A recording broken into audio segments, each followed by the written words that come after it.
السلام عليكم ورحمة الله وبركاته. اللهم صل وسلم وبارك على سيدنا محمد وعلى آله وصحبه وسلم. ازيكم عاملين ايه؟ كل سنة وانتم طيبين. عملنا البسكوت مع بعض وعايزين نعمل كحك العيد. العيد فرحة وبهجة وربنا يعود عليكم وعلى أمة محمد كلها يا رب بالخير واليمن والبركات، يعود علينا زائدين ولا مفقودين. معايا هنا كده ان شاء الله باذن الله انا هعمل ايه 3 كيلو دقيق ان شاء الله نعمله كحك المحلات بالظبط. الكحك غالي جدا والله العظيم، 3 الحاجه بقت نار بره، فاحنا نعملها ببيتنا ضامنين نظافتها وبحاجات حلوه وان شاء الله تديكي نتيجه المحلات. معانا كده 3 كيلو دقيق انا وزناهم، بس اهم حاجه الدقيق يكون نظيف، دقيق اهرامات، دقيق كوثر، دقيق الضحى، دقيق استخدامات جميع الاستخدامات الاغراض، المهم ان يكون دقيق حلو. طبعا الدقيق حطيت عليه ذره ملح صغننه خالص.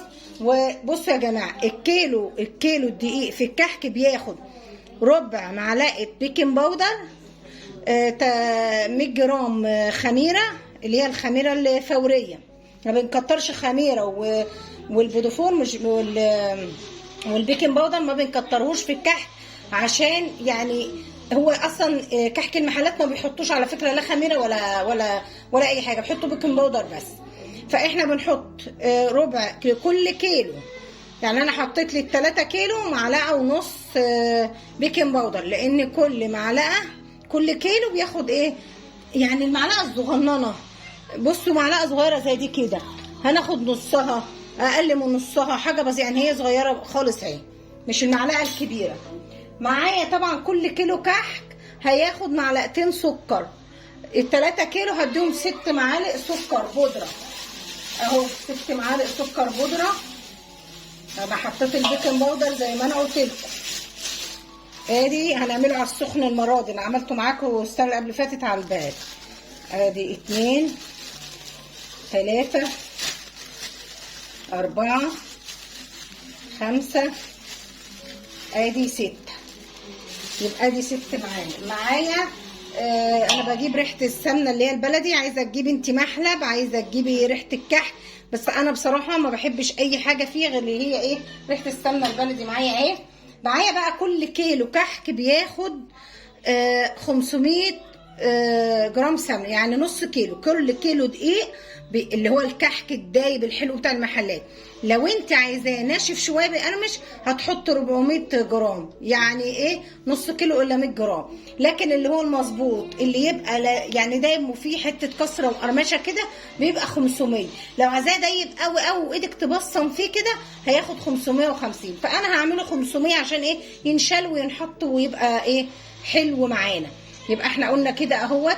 ادي معايا السمنه بتسيح على النار، حاطه كيلو ونص سمنه بس، هقدحها على النار وارجع معاكم تاني. وادي رجعت معاكم. بصوا معايا نص كوبايه سمسم اهي، حمصتها حلو على النار، ومعايا السمنه بتقدح اهيت يا جماعه. هنبتدي ننزلها على الايه على الدقيق كده، شايفين ما شاء الله بتفور ازاي. انا عملته مره على البارد، هو على البارد بيبقى حلو، بس في مشكله واحده بس، ان ما بيبقاش عايز يقعد بره مده طويله، لان ممكن ساعات بيبوظ. يعني المره اللي فاتت اللي عملته يعني معدى شهر عليه كده لقيته ابتدى هيبوظ مني. فانت ما بتعملي اللي هو المقدوح ده بيعيش معاكي بقى ويعيش بره. هنبتدي ننزل اهو، هنزل شويه بشويه وايه وهقلب، ونبتدي نقلب كده. يعني اهم مرحله في الكحك، اهم مرحله هي بس دي الكحكايه الحلوه الناجحه، بساتيها صح هتديكي كحكايه صح اهو. بتنيني برضو اقلب كده واحده واحده اهو. نتنينا طبعا بقى هنتشمر دلوقتي وننزل فيه، نتنينا نبس فيه ان شاء الله ساعه. بس براحتك على فكره بقى، انت ممكن تقعدي تبسي فيه ساعتين، لو دراعك بيوجعك ادعكي فيه شويه وسيبيه، روحي اعملي حاجه وتعالي ادعكي فيه. لكن اوعي تسيبيه بعد ما تحطي اللبن وتحطي الخميره، لكن وهو بسمنه بس ماشي. هننزل تاني اهو بقيت الايه ريحه السمنه البلدي. طبعا السمنه يا جماعه انا عامله ايه بقى، جايبه سمنه بلدي على سمنه روابي بيضه وايه ومدرباهم على بعض. ومضرباهم، يعني الاتنين عملتهم على بعض وسيحتهم. الكحك بيحب السمنه البيضه مش السمنه الصفراء. البسكوت هو اللي بنعمله بسمنه صفراء، لكن الكحك يبقى سمنه بيضه عشان تطلع القرصايه حلوه كده. وهنزل بايه؟ هنزل بقى بريحه السمنه كده اهي، بتبقى بتدي طعم حلو. وهجيب برضو كيس فانيليا برضو بيدي طعم حلو كده، هجيبه واجي.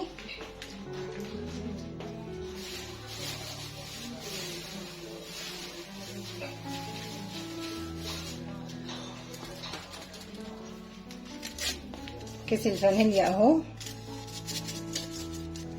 بيخليها حلو. بصوا بقى يا جماعه، انا هاخد هنا كوبايه الا ربع لبن اهي دافيه ونص ميه، وادي الخميره، بس مش هعملهم دلوقتي لاني هاخد وقت في البث، فعشان الخميره ما تفرش وتتفاعل وكده لما اكون هنزل فيهم هم عاملين. كل ما هتدي الكحك ميه ولبن بينشف معاكي، ينشف معاكي. تقللي فيه يا دوبك حاجه بسيطه خالص اللي هي الماده اللي احنا يعني السوائل بقى. كل ما تقللي في السوائل كل ما يديك الكحكه اللي هي الناعمه الحلوه. طبعا سخن قوي قوي قوي، هبرد فيه وارجع معاكم تاني اوريكم جميع المراحل. وكده زي ما انتم شايفين، بصوا تنتنا، بص شايفين بقت زي الكريمه خالص اهيت زي ما انتم شايفين. انا قعدت يمكن نص ساعه والله ولا ساعه الا ربع اعمل شويه واريح ايدي واعمل ايه وابسها تاني لغايه ما بقت دي. اهم حاجه هو البس، دي اهم حاجه معايا. قلت لكم عملت بقى الخميره، حطيتها في قلب اللبن وهبتدي بقى ايه انزل فيها. احنا ما بنعجنش يا جماعه. بصوا بقى، اي حاجه بعد ما بنخلصها كده ونيجي نضيف لها الماده السائله ما بيبقاش عجن.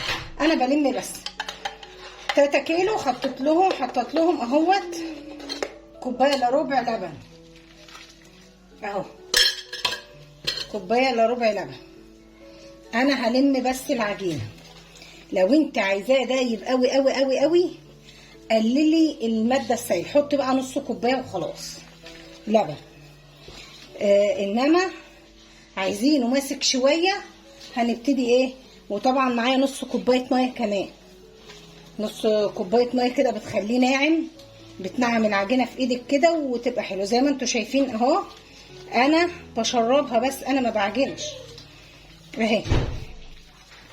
كل ما في الامر انها يا دوبك بتشربها اهي زي ما انتم شايفين كده، شربتها بسرعه.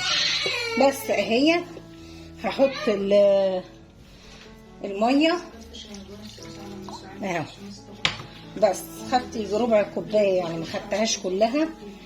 وهلمها واجهز بقى الصاجات واجهز الحاجه بتاعتي. عايزه تحشي ملبن، تحشي عجميه، تحشي اللي هتحشيه. جهزي بقى الحاجه وايه ونشتغل مع بعض. انا خلاص اهي. بصوا يا جماعه اهي ما بنعجنش. بصوا اهو يا دوبك بلم بنلم الايه اهي. احنا عايزين نعملها ايه، عايزين نعمل لها اختبار كده.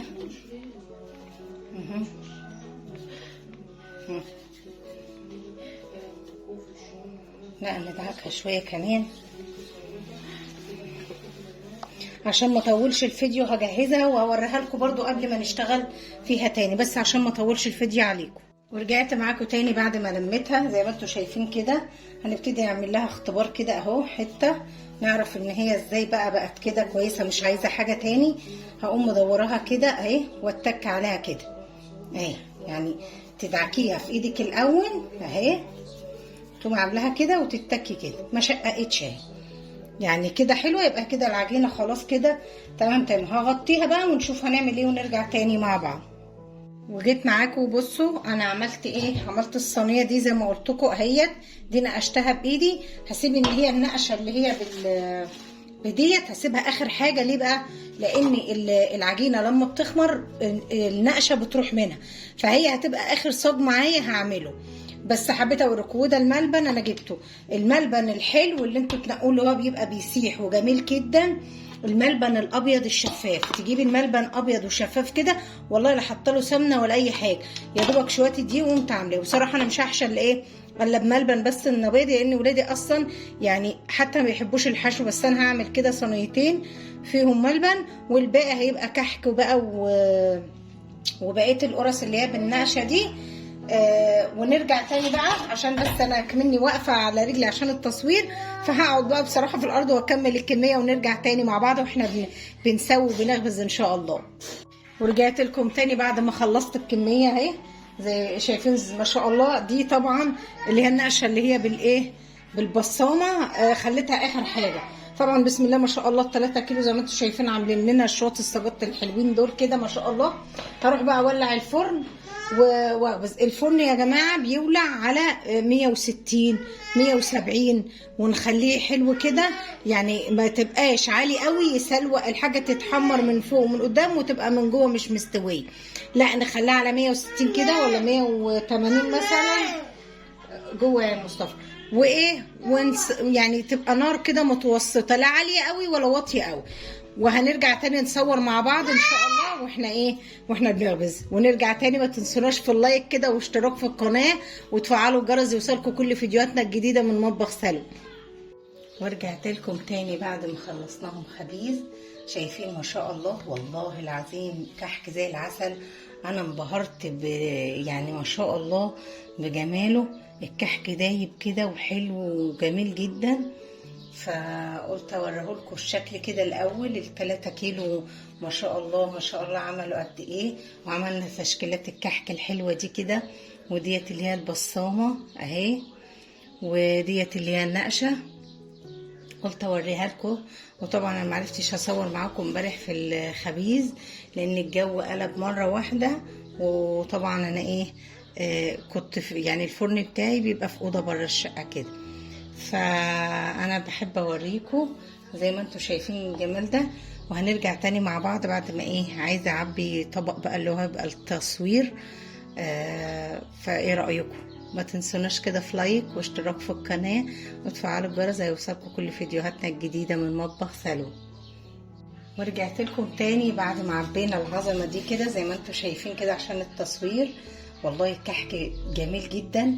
وطبعا لما رصيته كده وحطيت عليه السكر البودره جميل جميل. طبعا ده لو اي حد كله عندك هيقول ده انت شارياه بقى من المحل. والله العظيم حاجه جميله. وفرحه العيال وريحه الكحك في البيت. هقول لكم كل سنه وانتم طيبين، يا رب عيد سعيد عليكم وتعود الايام عليكم بالخير واليمن والبركات. ما تنسوناش كده اللي دخل قناتنا وما اشتركش يشترك ويفعل الجرس عشان يوصل له كل فيديوهاتنا الجديده من مطبخ سلوى. بحبكم في الله، واستنونا بقى مع بقيه النواعم البودفور والغريبه ان شاء الله. وهقول لكم السلام عليكم ورحمه الله وبركاته.